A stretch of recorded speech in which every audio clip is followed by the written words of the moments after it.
है, कई आंदोलन भी मैंने किए, लेकिन जिस तरीके से ये सरकार बार बार डबल इंजन की दुहाई देती है और जिस तरीके से लोगों के अधिकारों का हनन करती है, जब अधिकारों के लिए लड़ाई लड़ी जाती है तो उन अधिकारों को कुचलने का, उन लोगों को पीटने का, कहीं लाठीचार्ज करके, कहीं पानी की बौछारें करके उन्हें रोकने का प्रयास किया जाता है। मुझे लगता है मध्य प्रदेश की सरकार भ्रष्ट सरकार तो है ही, घोटालेबाज सरकार तो है ही, मगर जिस डबल इंजन की सरकार की बार बार बात की जाती है, ये सरकार मोदी मामा की डबल इंजन की सरकार महाझूठी और महाजुमलेबाज सरकार है। मैं कहूंगी अगर रूप बदलने में माहिर मामा मारीच के साथ बाबा रूप में रावण ना आता तो माता सीता का हरण ना हो पाता। हजारों राक्षसों के बीच भी माता सीता सुरक्षित रही, मगर आज मोदी मामा के डबल इंजन सरकार के राज में सीता माता की बेटियां सुरक्षित नहीं है। आए दिन नहीं कहूंगी, मैं कहूंगी हर रोज एक बलात्कार की घटना हमारे सामने आती है, किसी बेटी से दुष्कर्म की घटना हमारे सामने आती है। बड़ी ही शर्मसार करने वाली बात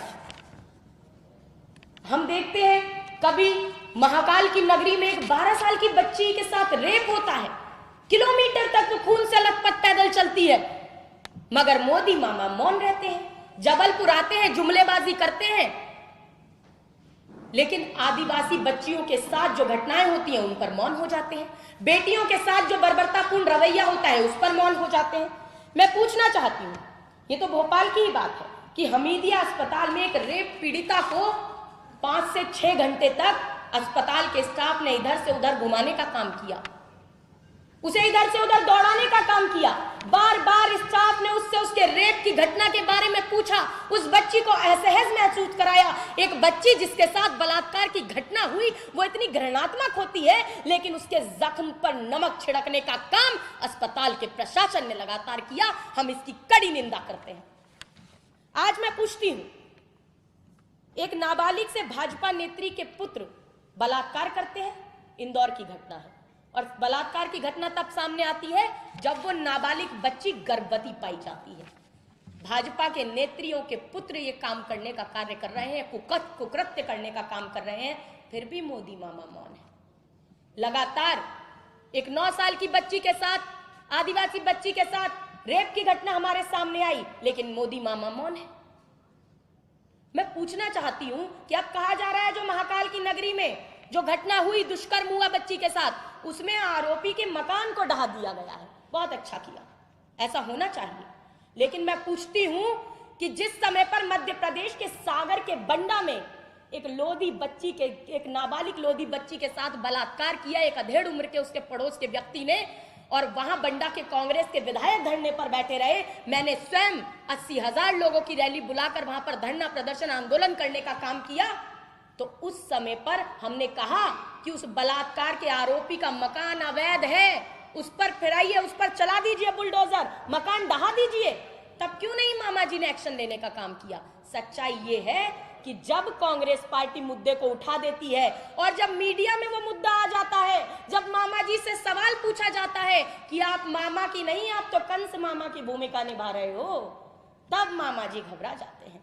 तब मामा जी कहते हैं मकान ढहा देंगे, लेकिन बंडा में मकान नहीं ढहाया जाता, छतरपुर में घटना होती है तब मकान नहीं ढहाया जाता।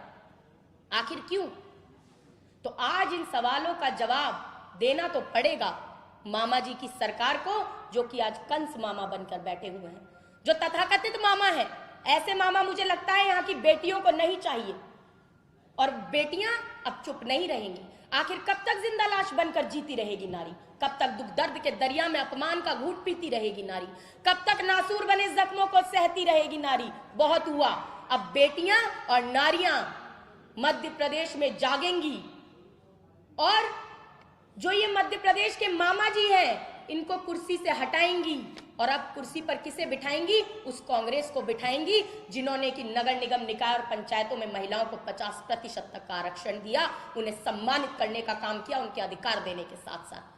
जिस कांग्रेस पार्टी ने देश को प्रथम महिला प्रधानमंत्री, प्रथम महिला राष्ट्रपति, प्रथम महिला दलित लोकसभा स्पीकर, देश के सबसे बड़े सूबे उत्तर प्रदेश को प्रथम महिला मुख्यमंत्री, देश के सबसे बड़े सूबे को प्रथम महिला राज्यपाल देने का काम किया, उस कांग्रेस पार्टी को अब मध्य प्रदेश की बेटियां और महिलाएं जिताने का काम करेंगी और कुर्सी पर बिठाने का काम करेंगी, क्योंकि कांग्रेस पार्टी मात्र सम्मान की बात नहीं करती, मात्र अधिकार की बात नहीं करती, बल्कि उन अधिकारों को, उन सम्मानों को उन तक पहुंचाने का काम कांग्रेस पार्टी लगातार करती रही है। मैं दूसरी बात कहना चाहूंगी। अब बात आती है मोदी जी की, तो जी मैं तो मोदी जी के लिए यही कहूंगी कि मोदी मामा की सरकार हर पैमाने पर फेल है। दमोह के अंदर एक अस्पताल में, जिला अस्पताल में बिस्तर कम है और पेशेंट ज्यादा है। एक बिस्तर पर 2-2, 3-3 बच्चों का इलाज चल रहा है। दरी पर बिठाकर, दरी पर लिटाकर उनके परिजन उनके बच्चों का इलाज कराने के लिए मजबूर है। ऐसा नहीं है अस्पताल में बिस्तर मौजूद नहीं है, हॉल में बिस्तर बंद है, लेकिन अस्पताल का प्रशासन मूक दर्शक बनके इस कार्य को देखने का काम कर रहा है। अगर बिस्तर मौजूद है तो वो बिस्तर प्रोवाइड होने चाहिए, बच्चों को मिलने चाहिए। दरी पर लिटाकर बच्चों का इलाज नहीं किया जाना चाहिए। ये शासन और प्रशासन की सच्चाई है।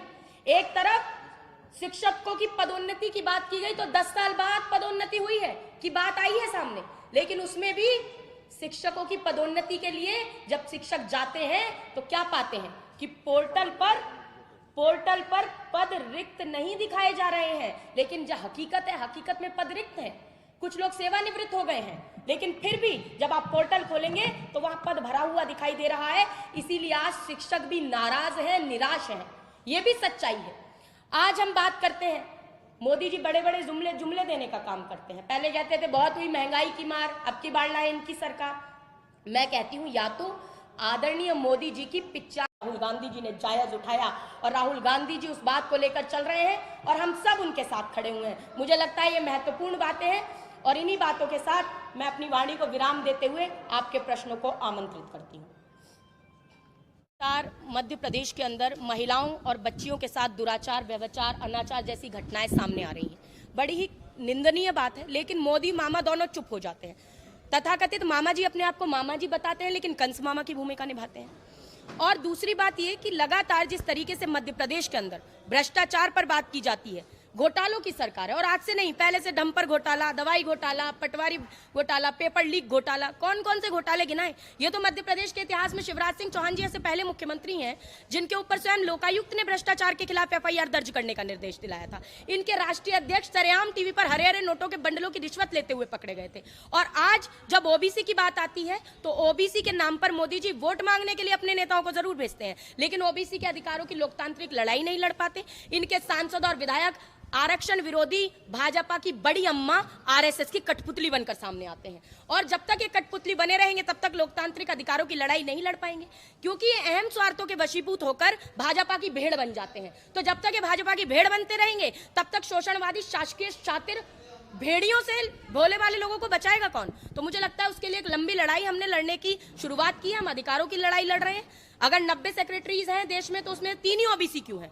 इसकी लड़ाई हम लड़ रहे हैं कि जितनी जिसकी संख्या बारी उतनी उसकी भागीदारी। जातिगत जनगणना कराए मोदी सरकार, नहीं तो 2011 के जातिगत जनगणना जो कांग्रेस ने कराई थी उसके आंकड़े सार्वजनिक करें, लेकिन ये नहीं करना चाहते। इन्होंने सुप्रीम कोर्ट में हलफनामा दिया कि नहीं कराएंगे जातिगत जनगणना। तो मुझे लगता है जो अगर नहीं कराएंगे तो फिर भाजपा वाले सत्ता में भी दोबारा नहीं आएंगे। जब तक जातिगत जनगणना नहीं, जब तक OBC को लोकतांत्रिक अधिकार नहीं, तब तक BJP को OBC वोट भी नहीं।